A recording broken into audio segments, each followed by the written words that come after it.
So let's call the meeting to order. Brett, would you like to do a roll call? I will. Bill Rourke. He's visually present. You there? Yes. He's there. Denise Bacon. I'm here. Jeremiah Horton. Here. Leonard Rydell. Present. Here. Merrill Kunkel. Here. Mike Googler is going to be joining us. Peters is excused. Okay. Right. So let's do the minutes. I make a motion to approve the December 17th minutes. Second. Motion and a second. Let's vote. All in favor, raise your hand, please.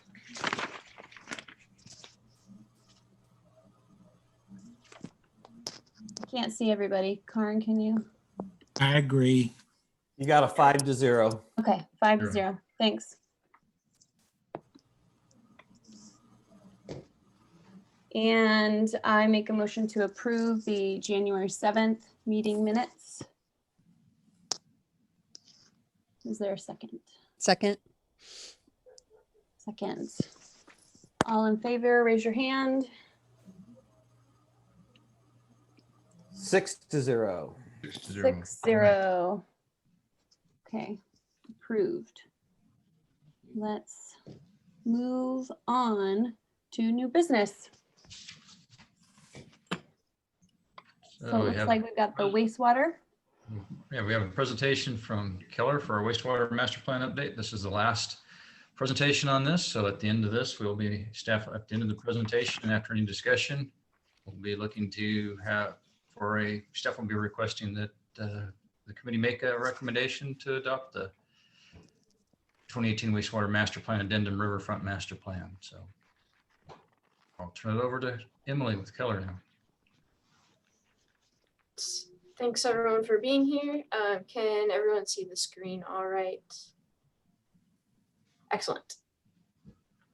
All right, so technical update to the wastewater master plan. Just a real quick agenda of what we're going to go over today. So we're looking at updates to alternatives and recommended alternatives. And just a reminder, the scope of the update is focused on the riverfront area and this Crestview Springbrook area. And so the impacted trunk lines are the South River Street and 11th Street trunk lines and the Springbrook trunk line. And then I'll go over brief recommended improvements for the riverfront and Crestview infrastructure itself, which is slightly, has been updated from the 2018 infrastructure based on the additional information. And then we will cover the draft capital improvement plan and then next steps.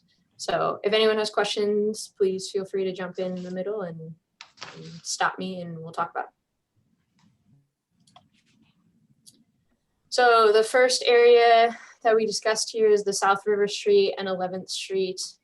And so the trunk line is undersized for peak flows in the updated build out. This was also a problem area in the 2018 master plan. So it is not a good candidate for parallel pipeline or flow redirection. Sometimes you can redirect flow to another drainage basins to alleviate some capacity issues, but it's not really ideal in this situation. Your main trunk line here is the Hess Creek one, and this far one here is part of the Springbrook trunk line.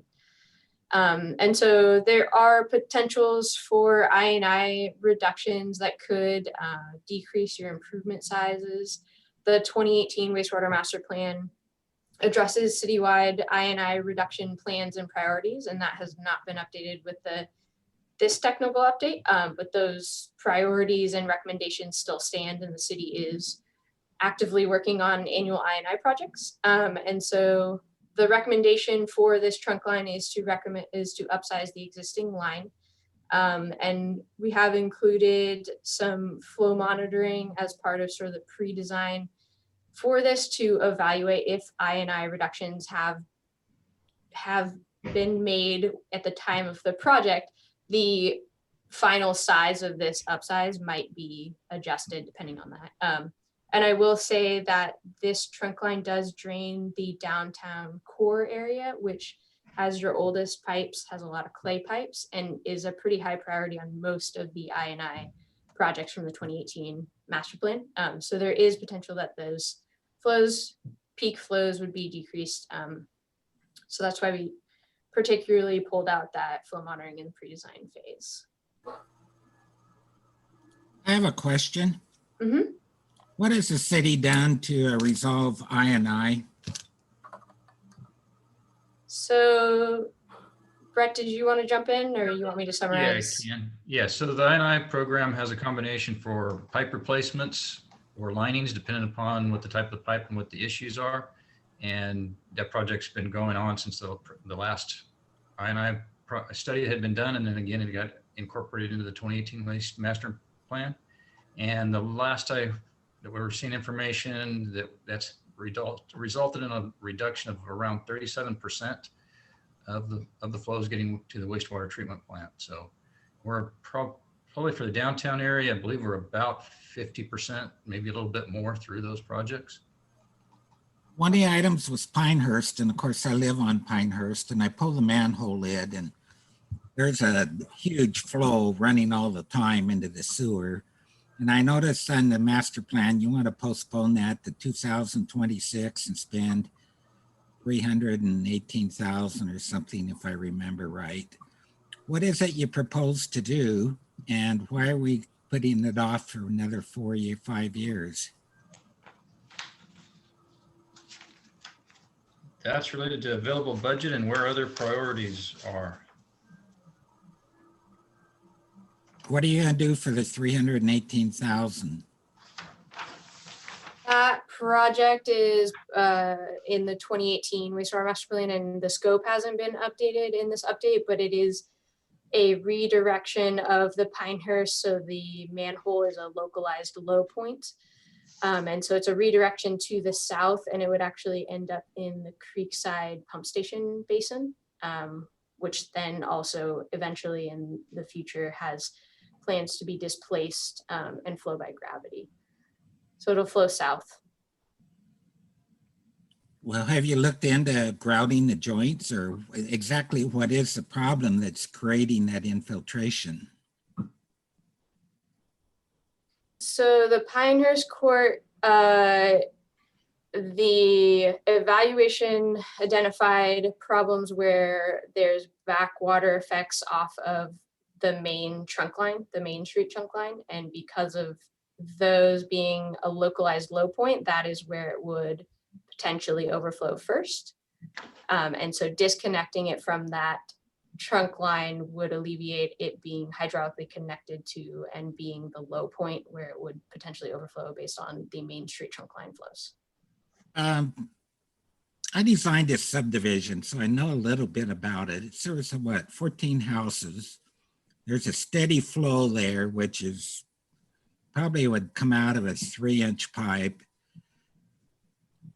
Have we TV'd the line to see where the problems are?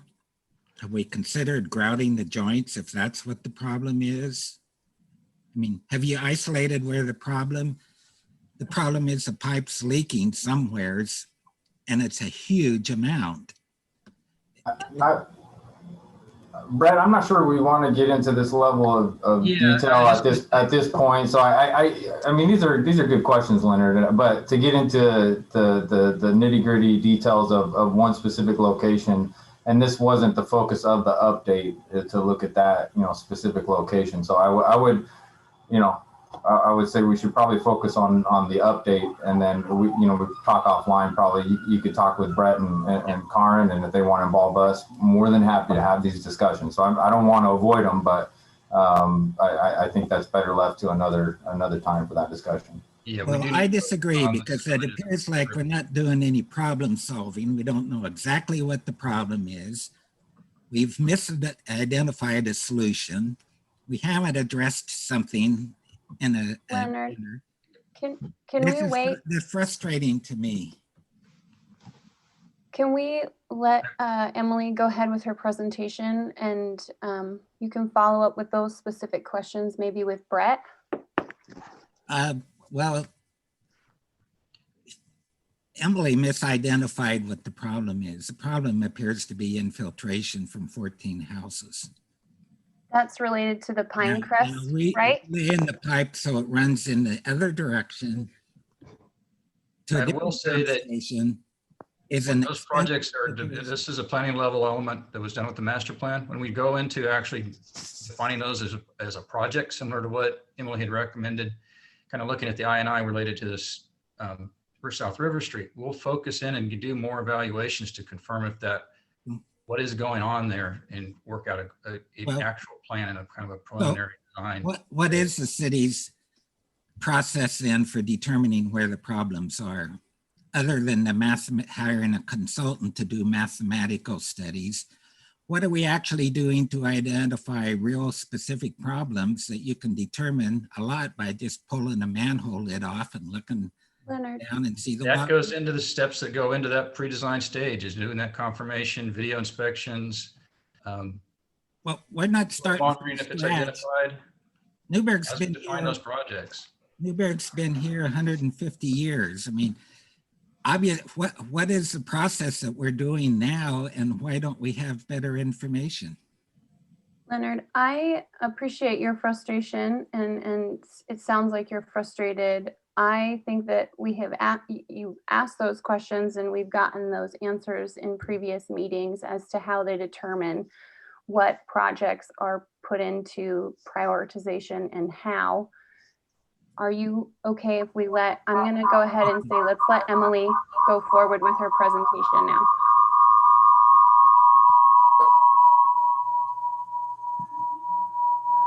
Bill, can you mute Bill, yourself? can you mute yourself?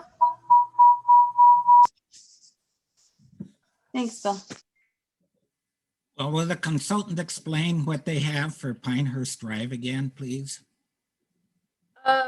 Yeah, can I get to the overall CIP list, since it was not something that we reevaluated in this technical update, and then we can ask questions if we have on those specific projects, that scopes of work that were identified in the 2018 master plan?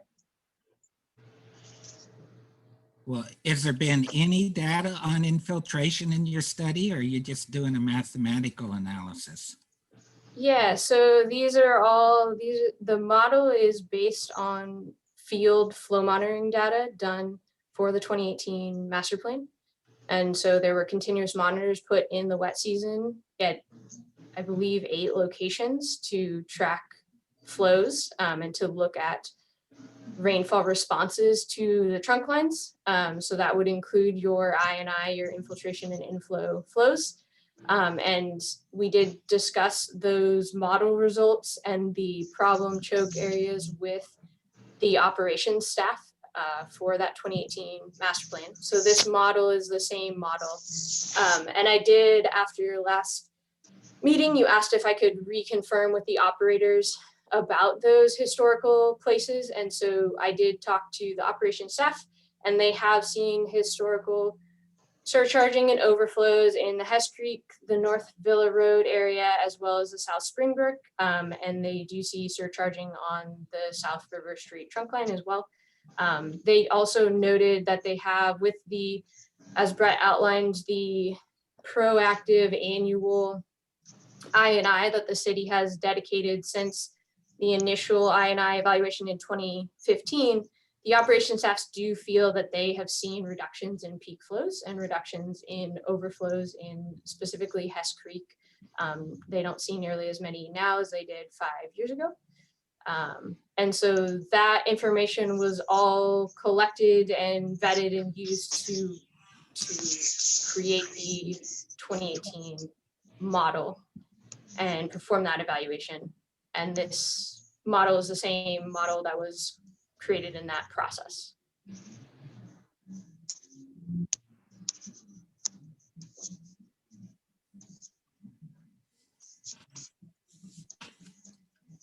All right, go ahead, Emily. We'll move on then to the Springbrook Basin. which was the other area that was focused on for this technical update. And for this, as we've discussed, this Crestview area up here, there were two alternatives looked at. The first one is where East Crestview Drive is directed to the east. And so it would flow down through this development, which is named Crestview Crossing. And it would end up in the Fernwood Pump Station, which then discharges in the South Springbrook Road trunk line. And so the main portion of East Crestview Drive, that infrastructure is included in both alternatives. So for comparative analysis, it was not included on either of the alternatives. So for this direction, the capital that is included is this pink area, which would connect that Crestview Drive to the Crestview Crossing to allow flow to go east. And then there's a recommendation for this lower portion of North Springbrook Road to be upsized. And then from the 2018 master plan alternatives, there's this additional new parallel line that is recommended that will parallel the South Springbrook trunk line and provide the additional capacity. And then because this flow is now going to the Fernwood pump station, the pump station is recommended to be upsized to handle those flows. So those are the capital improvements included in this first alternative. The second alternative is looking at directing that East Crestview Drive to the west. And so that flow would have to flow through this Aquarius Boulevard subdivision based on grading in order to get to the North Springbrook Road trunk line. And so capital improvements for this alternative include the blue portion of that line going through Aquarius to accommodate the Crestview Drive flows to the trunk line. Similar North Springbrook Road improvements. I will note these improvements are one nominal pipe size larger than alternative ones. And then the same parallel trunk line down on South Springbrook to alleviate the southern capacity deficiencies. And in this one, the Fernwood pump station does not need to be upsized. However, I will say the pumps at the Fernwood lift station were installed about 20 years ago, so they are expected to need to be replaced sometime sort of in the nearish future. And operators they do regular maintenance and watch those things. And so for the comparative life cycle analysis, we did include new pumps for both alternatives based on the life of those existing pumps. The alternative one has slightly larger pumps to handle that slightly larger firm capacity, and alternative two pumps are replacing existing. And you will note they are actually the same capital cost, and they are the same base pump model. They have a slightly different impeller, and they basically are running at slightly different duty points given the small amount of flow difference between these two scenarios. And so the main difference in annual cost for the lift stations would be based on electricity. And so we did estimations of running the slightly larger pump at its efficiency based on the duty points, and the existing pumps on their duty points with electricity to get that difference in annual electricity. Pump maintenance, again, is the same for both. There's similar pumps, 3 pumps. And so with the annual maintenance on a 20-year life cycle analysis with those capital costs in, alternative one, which is directing Crestview to the east, comes much lower than alternative two. You can see with their 20-year life cycle costs. And so we are recommending that alternative one is continued and that you will be directing that East Crestview Drive flow to the east. Can I ask a question? Yeah. Just to reiterate, that pricing includes the expected cost of the Fernwood pump, right? The increase. Okay. Yes. Okay. Can I also ask another question? Of course. Is the alternative, which alternative would better serve because Crestview is getting developed, right? So will either one of those alternatives better serve the new developed area, or is that going to have its own, development or its own project? When you mean the new development area, do you mean the Crestview crossing area? Is Yes, that? yes, Okay. sorry, thank you. Yeah, no, so regardless, it will have infrastructure that goes south to the Fernwood pump station. And so by going to the east, the Crestview Drive would then kind of go on top of that, or add to that and go south and follow it. And if it goes west, it would still exist for their development specifically. Okay, thank you.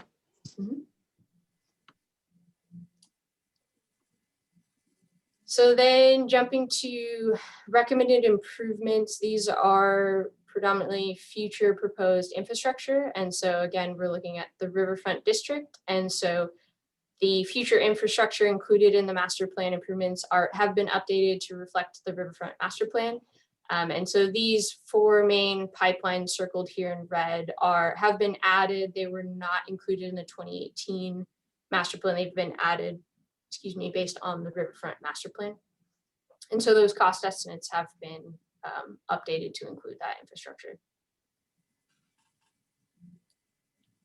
And then for the Crestview area, again, now that we know more information about this East Crestview Drive area, as well as this Crestview crossing, the estimated cost of this infrastructure has been included as the future infrastructure for this area. This one, we've also adjusted the priority for both of these projects because they're both currently in development. So we expect them to be occurring in the next 6 years, much sooner than that, but that's what typically priority 1 projects are, sort of that timeline. And so they've been included here as they are currently in development, and that's when they will fall in the budget.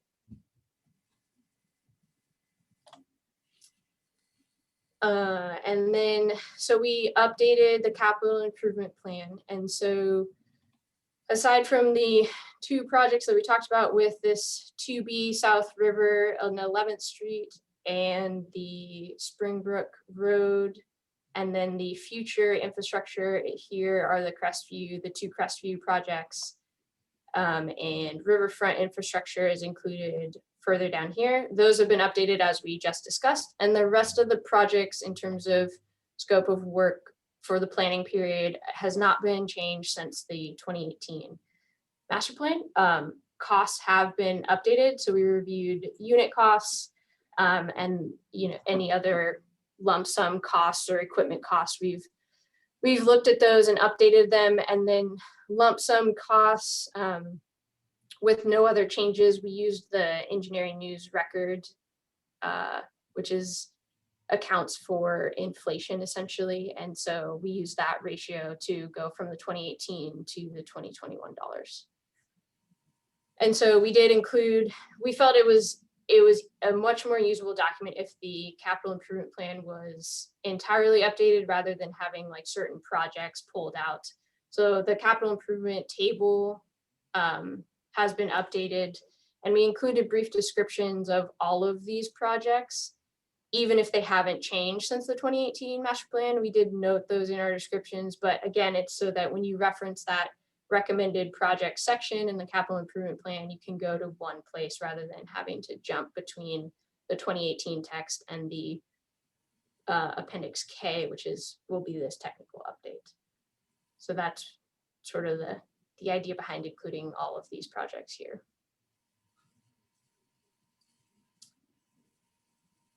And then part of the update was also to look at a priority 1 improvements over the next 6 years, and spreading sort of those costs out over the next 6 years. So many of these larger projects, a lot of times you'll pull out sort of design, pre-design and design phase costs up front the year before, and then you're looking at the construction costs kind of the following year or the following 2. And so looking at spreading it out evenly, and if the city we asked the city if they had feedback too on where they wanted these pieces. And I will note here that this is the city's ongoing I&I project. And so it's the $450,000 annually.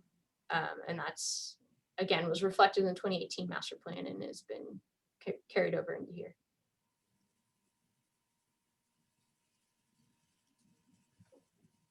And this is figure 7, which is an updated map of all of the capital improvement projects for the collection system. Just sort of showing the extents and the locations. And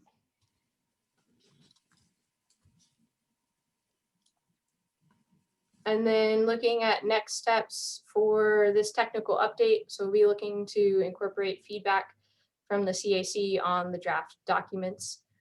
And then preparing for the Planning Commission hearing as well as the City Council hearing. We'll present to both the Planning Commission and the City Council, incorporate any feedback or comments from either of those two bodies, and then we will complete a final draft of the Wastewater Master Plan technical updates. And that is the end of this presentation. New information since last time. So I'll open it to questions or comments. How many miles or feet do we TV every year in Newburgh? UTV approximately 1/5 of the system, so that every 5 years the full system has been cleaned and inspected. What means do we do to repair problems that we note when we TV a line? So those are typically they're identified by operators. Depending on the severity, they get identified, they get put on the operations work list, work orders, and then they will go and repair those. If those are spot repairs, if they are larger projects, I believe will probably consult with engineering to see about doing a grouping or a larger project. But if it's spot repairs and different things like that, they will put in work orders within operations and complete those rehabs. Is that contracted out, or does Newburgh have the capability to do it themselves? Brett, correct me if I'm wrong, but I think you do most of those spot repairs in-house. The spot repairs are typically done in-house. The larger projects will go out for a contractor.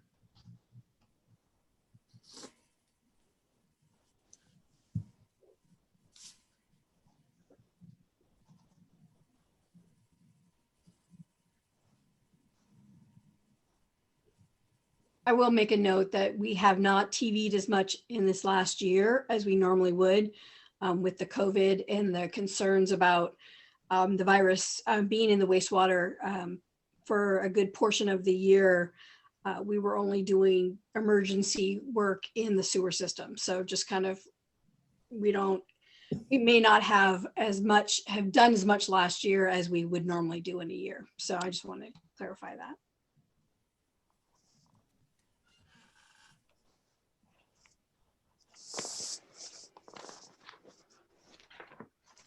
Does it matter what level of, so if you're in the, let me look at, sorry, I'm gonna try and find the thing. Okay, in the priority 1 improvements, does all of the priority 1 improvements are happening concurrently, essentially?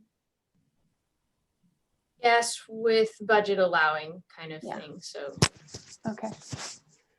Because I'm just wondering, when we're talking about the I&I and how that might, in regards to the river and 11th Street, like that might,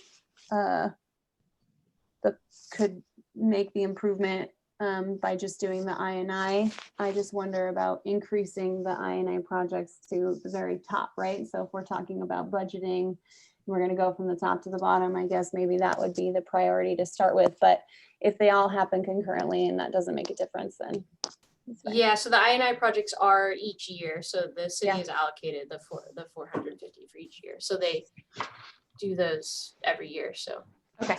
yeah.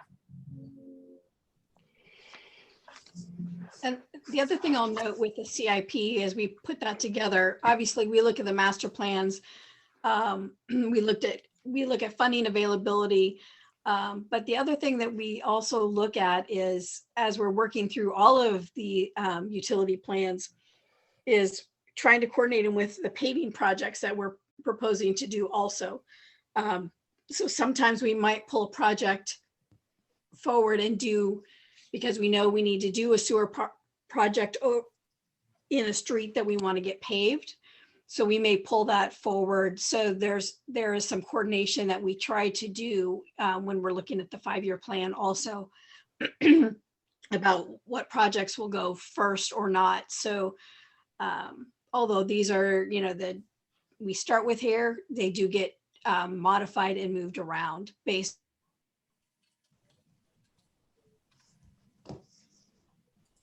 Thanks, Karin. Are there any further questions?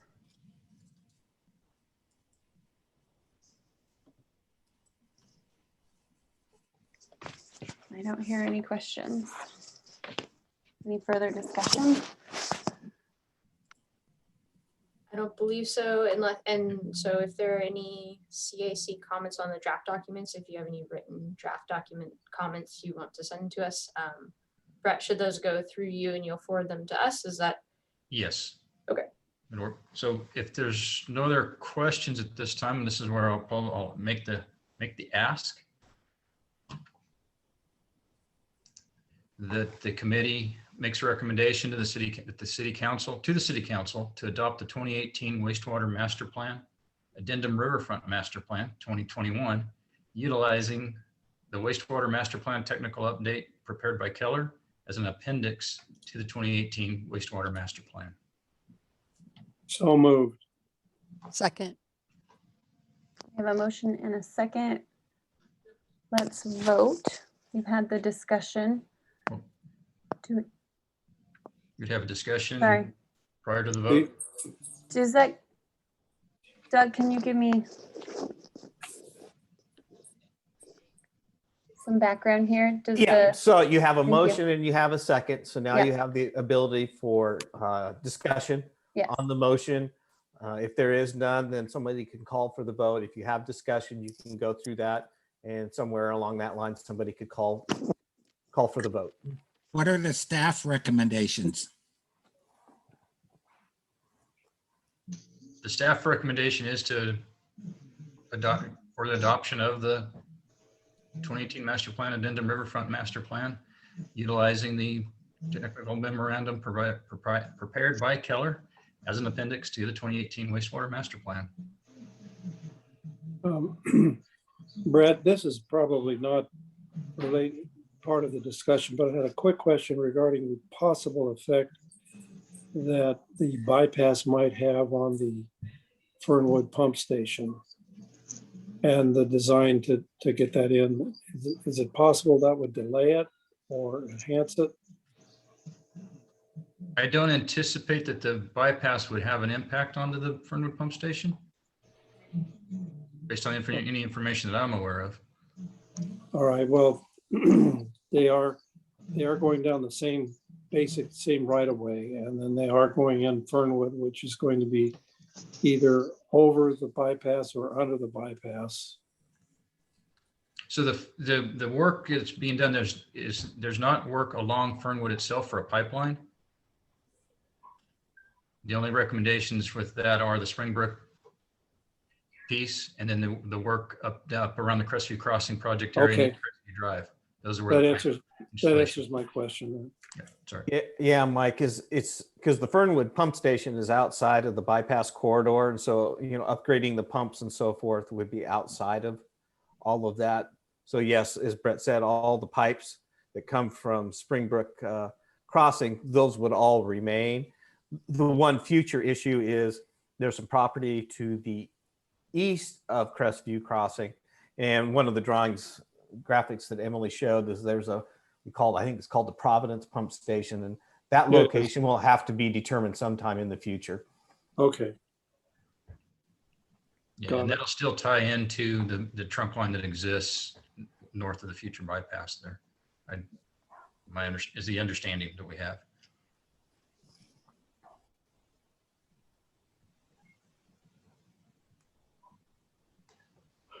No other questions. Does anyone have any other questions or thoughts?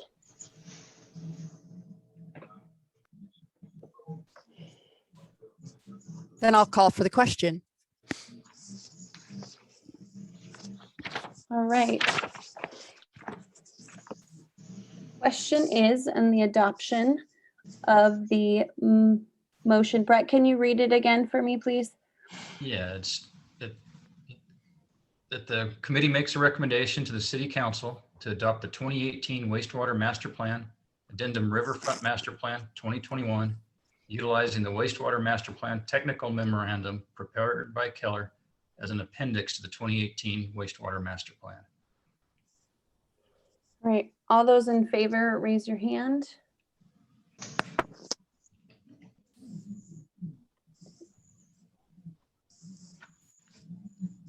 Five. And see 5 in favor, I vote no. opposed. Okay, So you had a 5-to-1 vote. thank you. 5 in favor, 1 opposed. The motion passes. I guess I look at the reason I voted no. I look at Pinehurst. This problem is something that's probably been going on more than 5 years.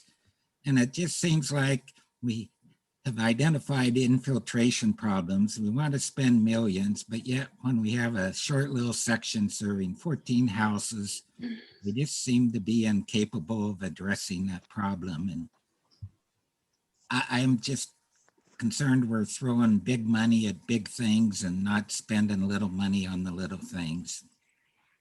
That's why I voted no. Thanks, Leonard. All right, let's move on to the Stormwater Master Plan technical update. I would like the city to respond to the items I listed in my letters. The letter that you sent, Leonard, are you talking about the February 9th letter? I'm talking about, I think I'm up to 6 now. There is in the meeting minutes, or not, excuse me, not the meeting minutes, in the meeting agenda, there is a memo on staff notes related to your February 9th letter. Response from staff.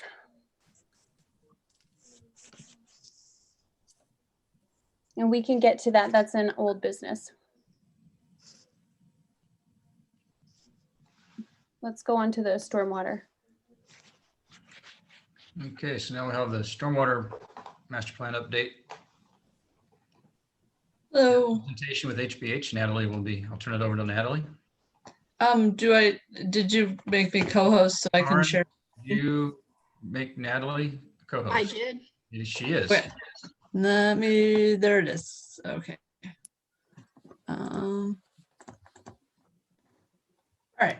Can you see the PowerPoint at this point? Let me make it full screen. Or see it at this now? This is weird. It's showing me a weird view. Sorry. Okay. So a while since we've met.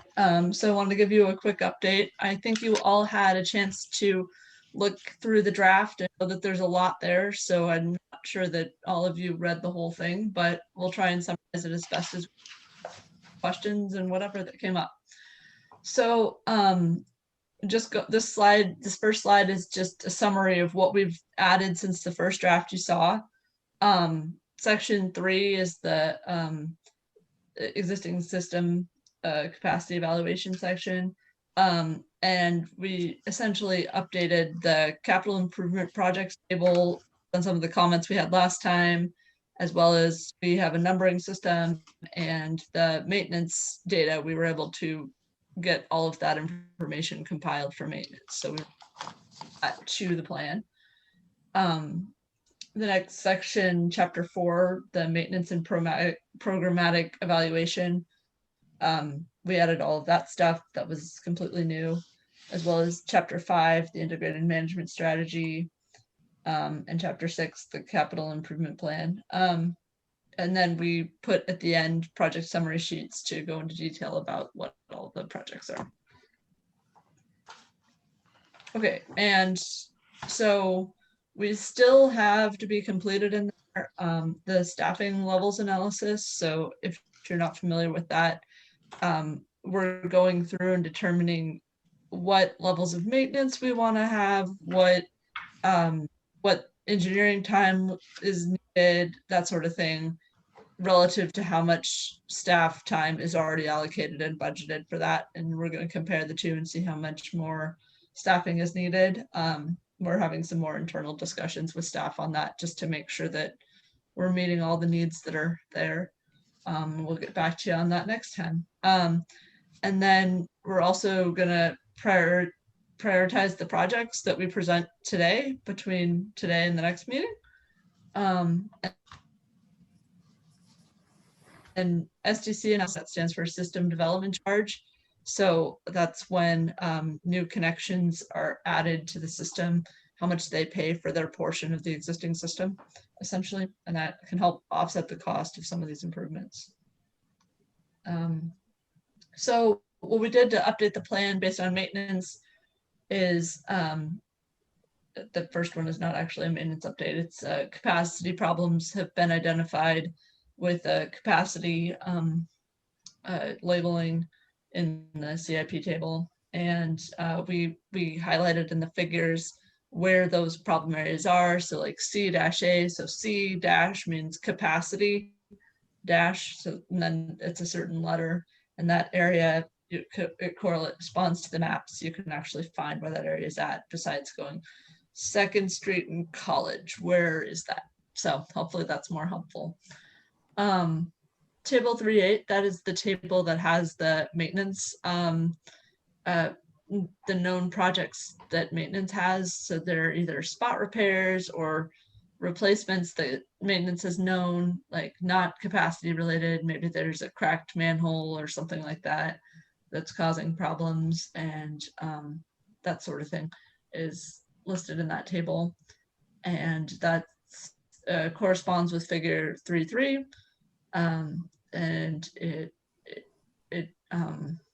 that was originally one figure, and we've now split it into 4 different figures so that we could differentiate pipe material, pipe age, and CCTV records on different maps, so that it was easier to see what the differences, or that one map was just getting really busy, so you couldn't tell what was going on.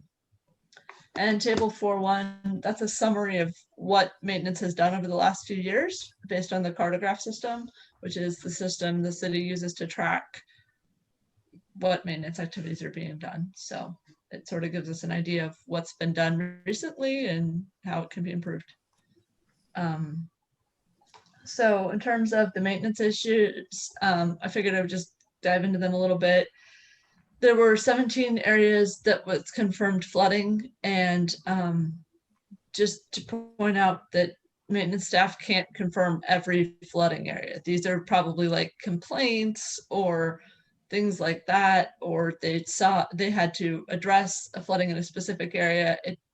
It's not necessarily model validation or not, because they can't be everywhere in a storm. So I'm sure they're aware that there are more areas. These are just the documented ones.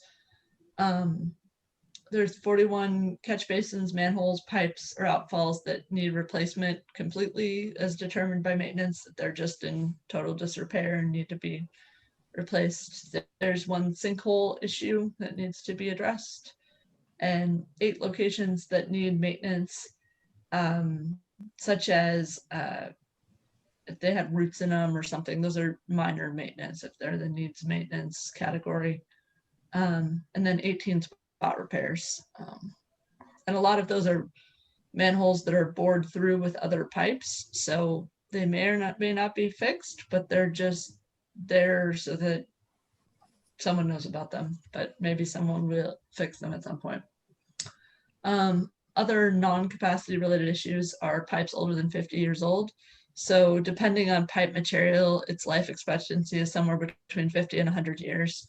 The more brittle types, such as clay and steel, are more likely to break closer to that 50-year mark.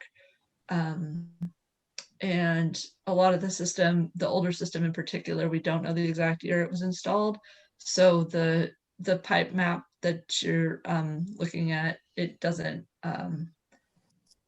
necessarily have all of the pipes shown that are older than 50 years, unfortunately, but we only have what we have in terms of documentation. And I think maintenance has a pretty good idea of the other older ones. So when these 50-year-old pipes get taken care of in the pipe replacement program, then those other older pipes can get taken care of as well. But that's a pretty low priority if they aren't currently having a problem. As you will see, there are a lot of other issues. So that will be happen as it happens. Oh, I listed the pipe materials that are generally the worst. So in addition to what I said is cast iron and corrugated metal. Yeah. So, oops.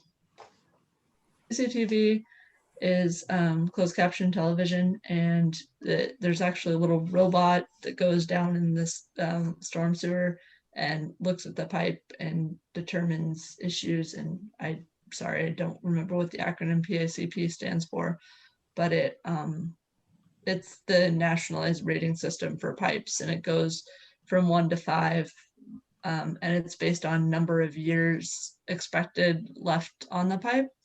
And so 5 is it will fail or has failed within 5 years. And so those are the pretty bad ones.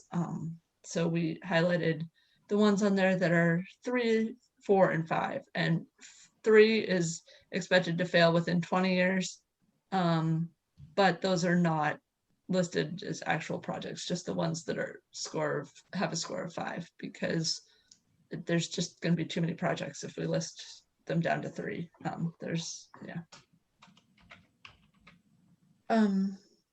So we addressed the regulatory conditions in the plan. There's been some updates to the limit total max load plan, which, if you're not familiar, it regulates what's allowed to be discharged into the Willamette River. And some of that's based on treatment. And yeah, you have a whole document, and I believe a half-time staff person dealt to deal with that. So I'm not going to go into too many details in this presentation. And then NPDES MS4, that's you don't have one right now, but everyone knows that middle-sized cities, it's imminent that it's going to happen at some point. That these are non-point discharge elimination system permits, and so it's essentially stormwater over a large area. What are going to be your requirements from DEQ? And no one knows when exactly these will be written or what exactly they will say, but staying on top of what other larger communities are doing is always helpful, and the city is being really proactive to meet treatment and other recommendations based on what the other bigger cities have had to do. So yeah, that's all in the development standards. I won't go through this table in too much detail. It's in the report. I just wanted to kind of show you, this is what maintenance is currently doing. It's a fair amount of work here, but everything we hear from maintenance is they're short staffed. So that's why it's not hitting the goals of how much of each of these things that are desired to be done each year. Yeah. And I'll turn it over to Andre for the next couple of slides about development standards. Thank you, Natalie. Can everyone hear me okay? All right. So I've done some private development projects here in City of Newburgh that required me to follow some of these development standards regarding stormwater treatment and detention. So just wanted to kind of dive into some of the existing development standards and kind of how they dictate how stormwater detention and treatment occurs in the city. As you can see in section 4.9 of the design standards, low impact development approaches are preferred. As shown in the table below, 4.6.8, there's a hierarchy that the city requires be followed. So low impact development or LIDA facilities / regional facilities would be preferred over a surface pond, preferred over an underground tank or pipe. And the last option would be to pay a fee in lieu of construction payment. So the city requires these LIDA facilities to be installed because the 5 objectives there, as you can see in 4.9, is to conserve the existing resources, minimize the disturbance, minimize soil compaction, minimize imperviousness, and direct runoff from impervious areas onto pervious areas. And if you look at the figure over to the right, 4.5 talks and lists approvable low impact development approaches by the application. You've got green roofs, porous pavement pavers, as well as flow through planters, infiltration planters, and rain gardens, vegetated filter strips and swales. So if you look at the infiltration row or infiltrate row, there's several LIDA facilities that lend themselves to infiltration: porous pavers, or porous pavement and pavers, as well as infiltration facilities, rain gardens, and the other two at the end of the list.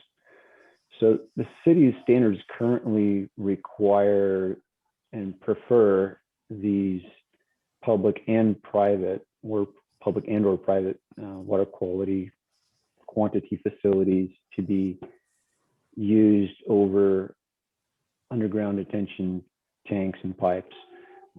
So they're more natural. It requires more detention and treatment on site and infiltration on site, as opposed to discharging it and or detaining it and then discharging it to the city's public stormwater system. So there's already a requirement in place with the current design standards that requires the engineer to show, demonstrate why they're not able to use a LIDA facility or a surface pond, which both in this case allow for infiltration.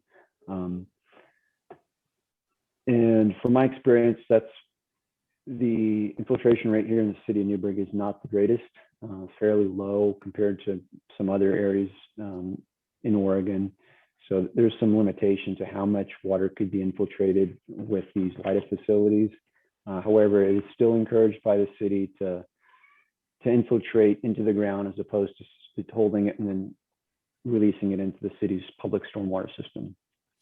So that way the pipes could be decreased in size in the public right of way, as opposed to sending everything to the right of way and having larger pipes. There's some limit to that. During the smaller storm events, these infiltration facilities lend themselves very well to infiltrating, especially when there's a dry spell prior to a rainstorm. A lot of that water is infiltrated and soaked into the ground. But as the rainy season goes on, as you're well aware, in January, February, the ground is well soaked, and it can't take much more. There's a lot of standing water. So some of these facilities, including pavers or infiltration ponds, can't take any more water. So at that point, it then is sent to an overflow pipe, which then typically goes to the nearest public facility, whether that's a curb that then goes to the catch basin and then into the pipe or into a channel. So during those larger storm events, the 5, 10, 25-year event, the ground can't take any more and therefore is then sent to these public facilities, which then need to be sized for the 25-year event.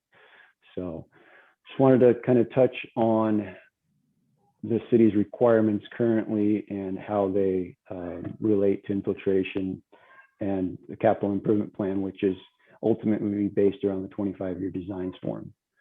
So ready for the next slide, Natalie? So our goal is to provide recommendations to further strengthen the existing design standards.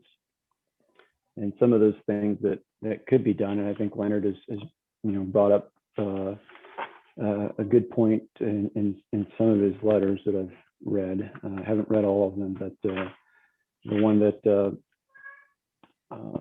Brett had put out on February 17th, there were some good things in there. And I think one way that the design standards could be strengthened is to further require people or designers and developers to infiltrate as much as they can and not allow the underground detention tanks or pipes as much as possible, to make that hurdle even harder to jump over. And encouraging site disposal on site for larger neighborhoods, I think, is also a good recommendation, as opposed to sending them to a larger regional facility, which I don't think occurs very often. And having on-site discharge on larger developments would assist in keeping the stormwater from entering the public system. So, and most of the city design standards are consistent with regional trends, and the required water quality treatment and replacing impervious areas when redevelopment occurs is in the standards. So strengthening some of those a little bit more would help. And whatever community input is provided from the CAC, we can also include that in our updated stormwater master plan in the next meeting. So with that, I'm going to pass it back over to Natalie. Okay. And with that, I also realized that I forgot to open up these extra figures. So this slide is just saying that we're going to talk about figures, and I'm sorry that I didn't pull up the figures. So let me do that real quick.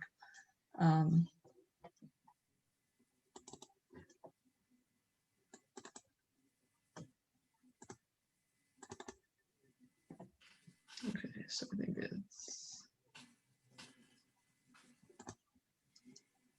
just put them all up real quick. Sorry about that.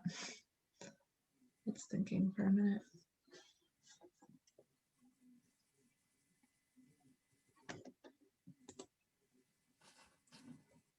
Okay. So the capacity improvements.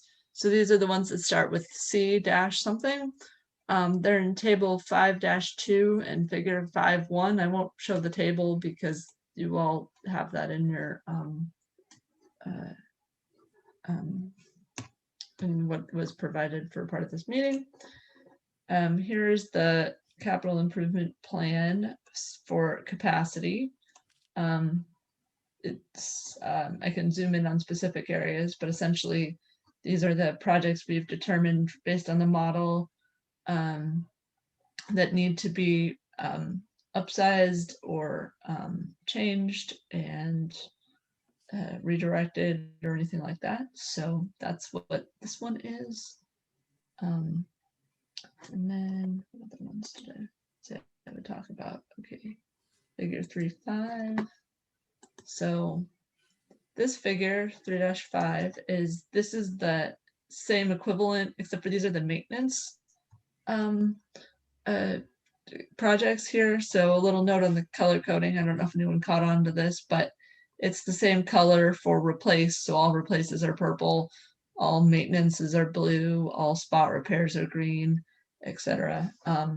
So we don't have to go into details here because you can look through and see whatever you want to see, but these are all labeled M-something, and their codes are, so M-R is replace, M-MN is maintenance needed, F-something is flooding, M-SR is spot repair.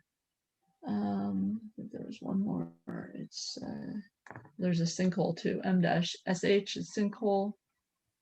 And yeah, I think that's it. So that's what the coding is on that. So the annual pipe replacement program, which is right now at $50,000 a year, and these are pipes that are targeted based on pipe material and, like Karin was talking about earlier, pavement projects and things like that. So they're on figure 3-4. They're the clay and cast iron and steel pipes. And I think there's a couple corrugated metal. There's also 3-3. I don't think pipe age. So this is the one I was telling you about earlier, that there's only a couple that are shown older than 50 years, but a lot of the downtown area maintenance believes is older than 50 years. So that will be addressed in time. As well as this is the CCTV results pipes. The ones on here are labeled with these are the pipe numbers, so they can be looked up in GIS later and cross-referenced with the sheet. They're missing the letters in the front, but all the letters for the pipes are the same. So I think it's, yeah. And then all of these are put together on one sheet on figure 5-2. So we've got the pipes that are older than 50 years, the pipe material issues, the riverfront master plan improvements, the maintenance projects, the CCTV projects, stream channel improvements. Those are a carryover from the last master plan. We didn't reevaluate those, but I left them in the capital improvement plan because I didn't see a reason to take them out. And then model capacity projects. So it's kind of where we're at with all the projects there. We can move on to how we're going to prioritize them now that we've got them. We did a lot of talking based on the input we got from the last time we talked to you guys, as well as with city staff input, and decided to go with a totally different system. Some plans go with the numerical system, some plans go with a more thoughtful system, I guess, because we pretty much determined that, especially with stormwater, it's such a gray area as to, well, why is this project better than this project? And putting a mathematical formula to it was just not seeming to be the best way for this particular project. So we have a list of categories, and they're not in a particular order, but there are definitely some that are more important than others in terms of which ones. So we're gonna go off things like projects required by regulations, projects that fix areas that flood, that maintenance is also documented. And then I think that's B and C are similar in that. And then, so another higher priority would be something like, if it's a small project, let's say one culvert is backing up an entire neighborhood, so the cost is small to fix it, but the impact is really big, that's going to be a higher priority project, that sort of thing.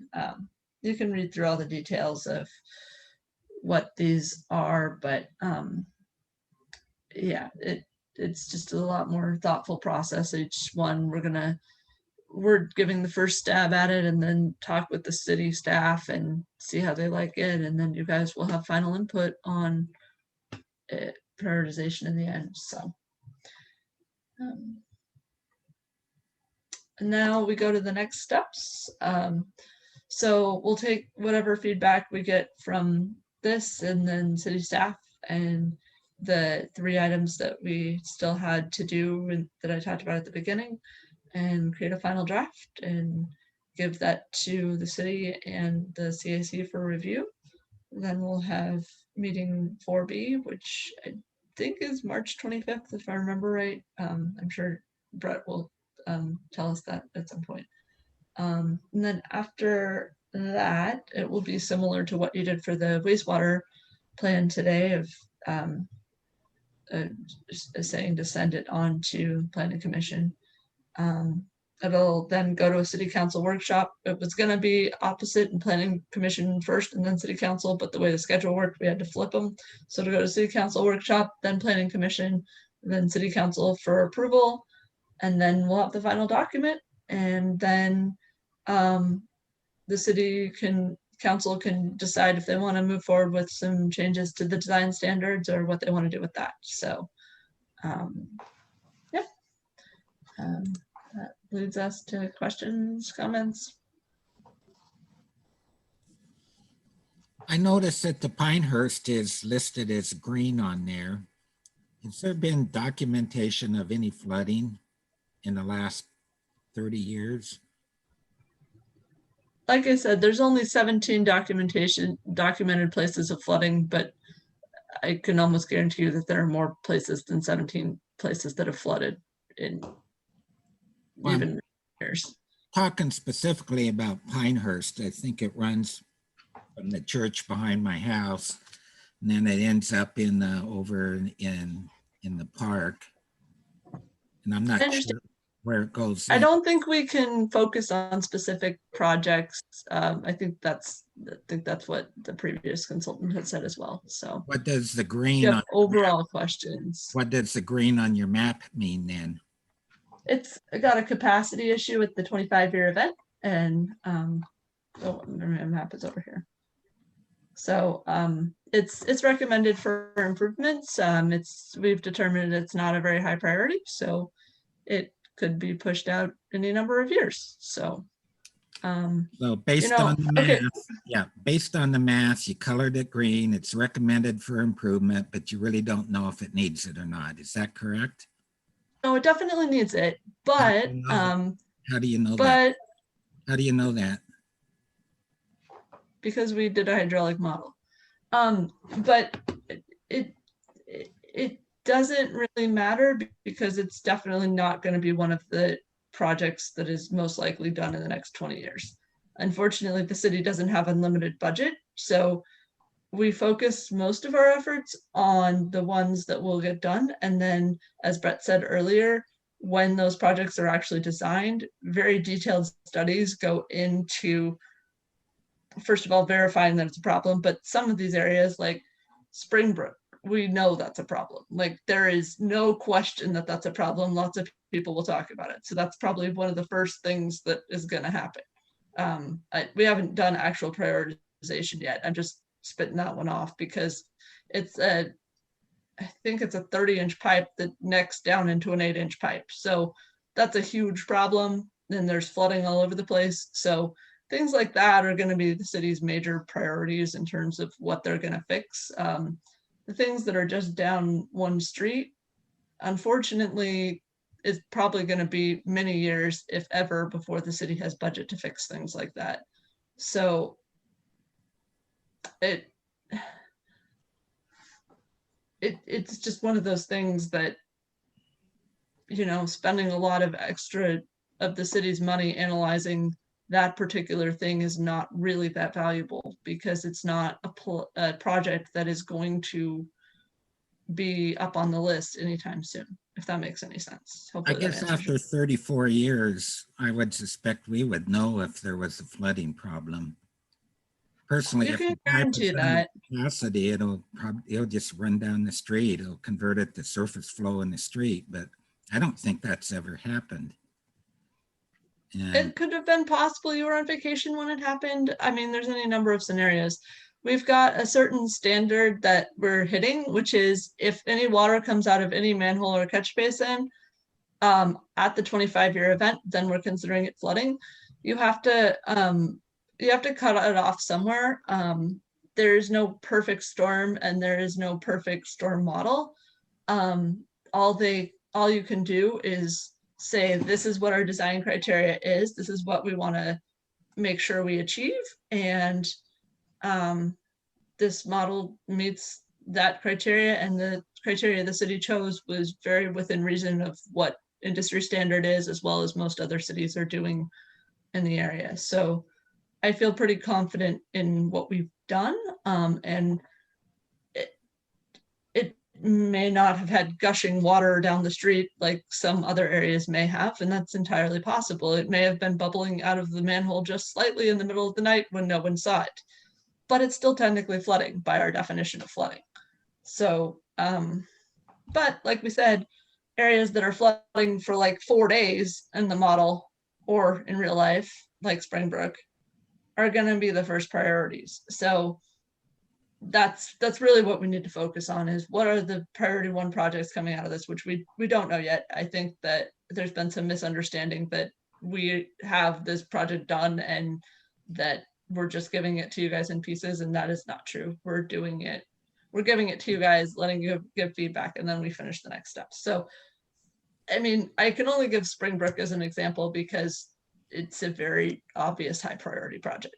I can't go into specifics of like area C-C. I don't know where that's going to fall in priority, you know? So just talking in generalities of how that's all going to work out. So yeah, thanks for the question. Anything else?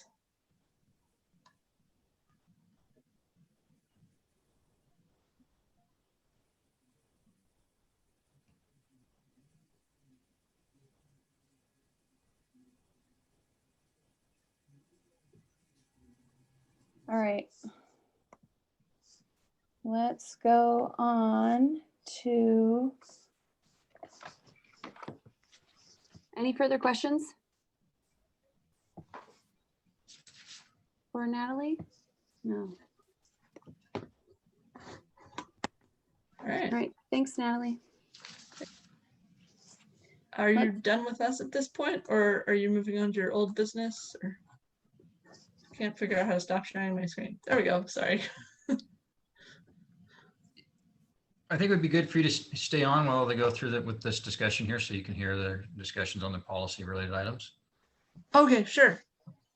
All right, let's move forward to old business and open it up to the discussion. Leonard, I know you have a letter here that you sent February 9th and as well February 17th.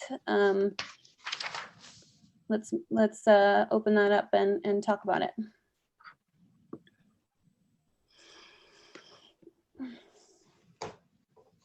Looking at the wrong letter.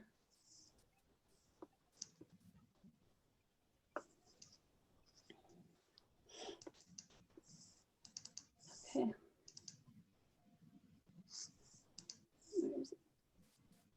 Well, first of all, our master plan just says that we're going to treat and detain stormwater runoff. It does not say that we should retain stormwater runoff when possible. So I would like to see the retained stormwater runoff included in our standards. Also, I had a case with Habitat for Humanity where they applied the detention standards, which are for public improvements, to a single family dwelling with an ADU on it. And I think that was inappropriate.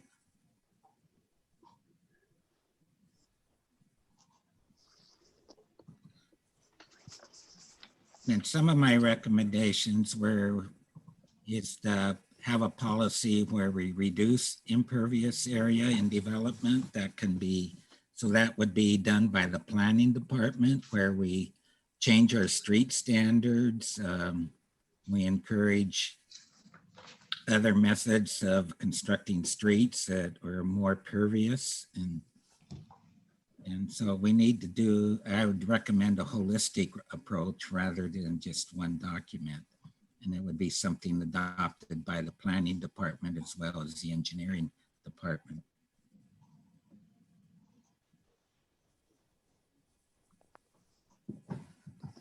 I am looking at the, Brett, you sent out a memo, right, in response to Leonard's? Yeah, it's in the agenda packet. Somehow I missed that. I see it. It's basically about the last 8 to 9 pages of the packet. Got Yes.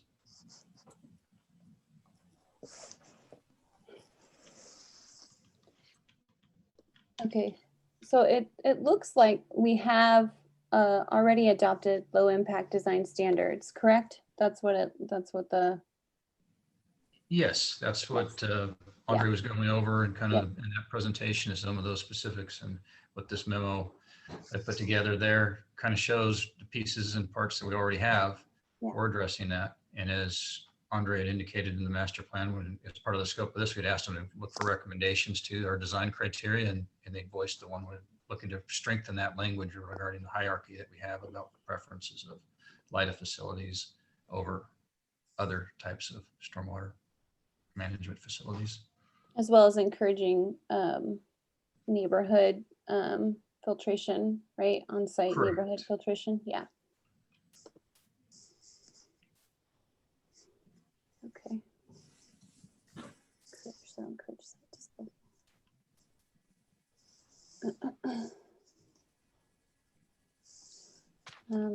street widths is an item that seems to be outside of the purview of the stormwater master plan.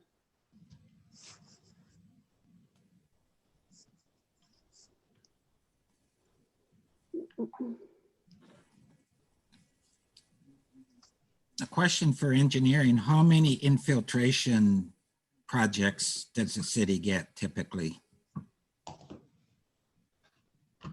Get from private development? Yes. I don't have a specific number on that on the private side. It's a number. Is there anybody that does it besides me? Yes. There's a lot of developments are required to put those in following the structure, like with the hierarchy that we have. Even places that do find that they have limited site available to them, they've got to go through the process of identifying and using rain gardens and other LIDA facilities, planners, or else they've got to demonstrate that they're using those to the maximum extent possible. And Do they do infiltration? Leonard, Do they do infiltration? Leonard, why do we encourage infiltration even where there are low infiltration rates, unless there's an issue of that infiltration could get into create another issue, a greater issue. That's encouraged. So they've got to demonstrate that if they run into those situations of if they're geotechnical infiltration tests run indicate that they have high groundwater in those locations, and those aren't necessarily feasible. I don't want to interrupt this because we talk about it every time we meet and talk about infiltration. Leonard, you just said, is anybody else doing it? Yes. I know you were at the same meeting. I've got a $14 million project. Jeremiah knows about it. And the whole confounded project sitting on nothing but an infiltration pad. I've said that every meeting. I've done infiltration in the last subdivision I built that you designed. So why do you keep asking that question?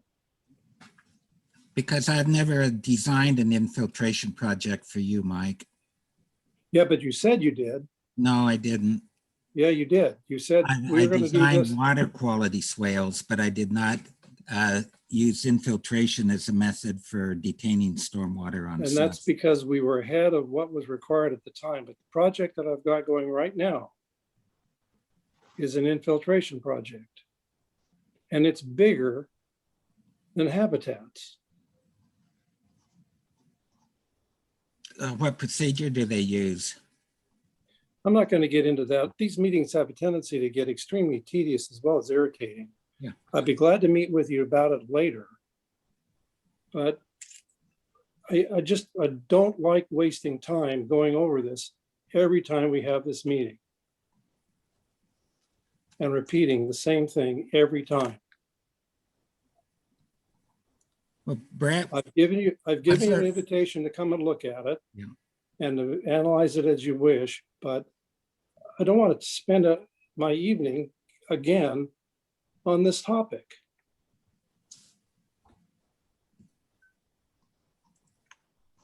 I want a clear answer from Brett. Has anybody else used infiltration for stormwater disposal? Yes, it's numerous facilities Okay, throughout the city on developments use infiltration. and what do they do for testing? I don't want to waste time on Well, this. that's all Brett's I'm answered the asking, question 3 clarification. times. Testing, in the design standards that we currently have are for when there is a development is going to do retention on site, or if they're using that to demonstrate that they're going to, their detention requirements are lessened because they're able to infiltrate. So that's a case by case basis with each site based upon their conditions that they Leonard? identify. Have you had a chance to look at the city's response to your letter? I looked at the attachments and I didn't see any response, so maybe I didn't go through all the pages. Okay. It's Looks at the like, very end of the packet. yeah, it's at the end of the packet. It looks like a lot of your suggestions and recommendations are a part of the Stormwater Master Plan. With the exception of, it seems like the street width, which is outside of the scope of this committee. Well, I I feel- apologize, I didn't see those. Okay. I feel comfortable moving forward. We have one more stormwater meeting coming up, and we'll be able to put forward any further recommendations. Is there any other discussion on this topic? Chair, can I ask, so I heard one comment about making a recommendation to retain where possible, not just detain. Did the rest of the committee want to make that recommendation for us to pull that forward? Or, because right now we encourage it, and we require detention. But did this committee as a policy want to recommend, and it's recommend because, you know, that retention to retain where possible? Because I kind of heard that, but I'm not sure if that was a consensus among the rest of the committee or not. I just wanted to make sure that we don't lose something in there.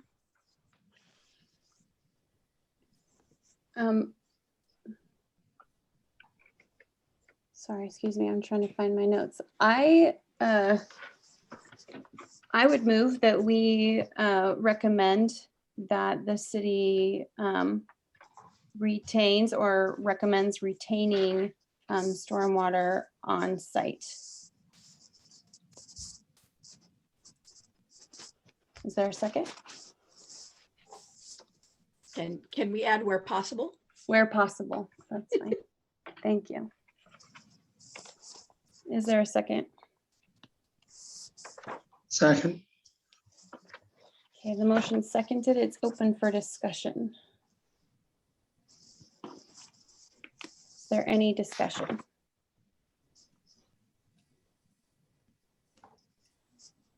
All right, are we ready for the question?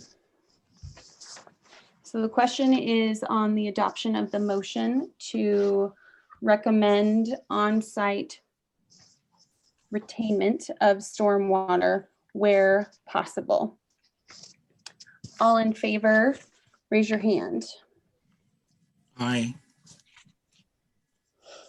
Looks like we're unanimous. Unanimous in favor. Motion passes. All right. Let us move forward. Was there any public comments, Brett? I have not received any. Karen is, I assume we have no There's nobody on the public. call. Okay. All right, items from staff.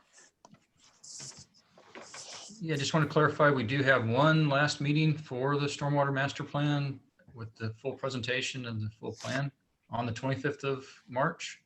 And so that will be the last meeting for this committee, and we'll be taking things forward. And I also want to thank the committee. I'm going to take the opportunity as well to thank the committee for all the time and efforts that we're putting into this element and to working with us as we went through some schedule adjustments to make everything work and fit.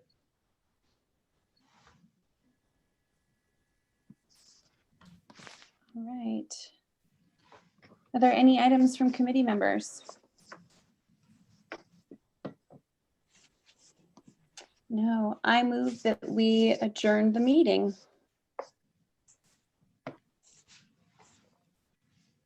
Is there a second? Second. And seconded? Second. Yep. All right, all in favor? Aye. Aye. Aye. All right, meeting is adjourned. Thanks, everybody. Thank you all.